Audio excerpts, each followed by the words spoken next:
हमारी जो कंपनी है वो अमेरिका में रजिस्टर्ड है, दुबई में रजिस्टर्ड है।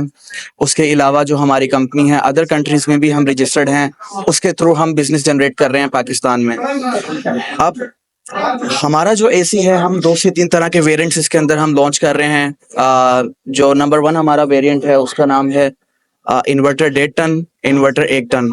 तो ये दोनों वेरिएंट्स हमारे आएंगे और प्राइस इंशाल्लाह हमारी कॉम्पिटिटिव हुई होगी इस चीज़ से। तो सबसे सस्ता, सबसे महंगा, देखें, सबसे सस्ता, सबसे बेहतरीन, सबसे सस्ता और सबसे बेहतरीन, सही है।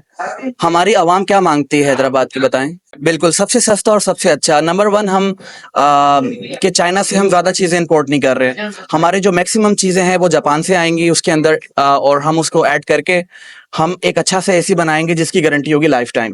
कंप्रेसर की गारंटी जनाब। तो कंप्रेसर में हमारे पास लाइफ टाइम गारंटी है, और जिसका भी एसी खराब होता है हमारी हेल्पलाइन पे कॉल करे, हम इंशाल्लाह उसको 24/7 एंटरटेन करेंगे। ये बहुत अच्छा इनिशिएटिव है, हम इसको अप्रिशिएट करने आए हैं। पुलिस डिपार्टमेंट पूरा अप्रिशिएट कर रहा है। ऐसे नौजवानों को हम आगे लेके आ रहे हैं जो कि इस मईशत के लिए काम कर सके, बेरोजगारी के लिए काम कर सके और लीड नौजवान बने, ताकि लोग उसको नेगेटिविटी पे पॉजिटिविटी की तरफ जाएं। तो इंशाल्लाह हमारी दुआएं के साथ है।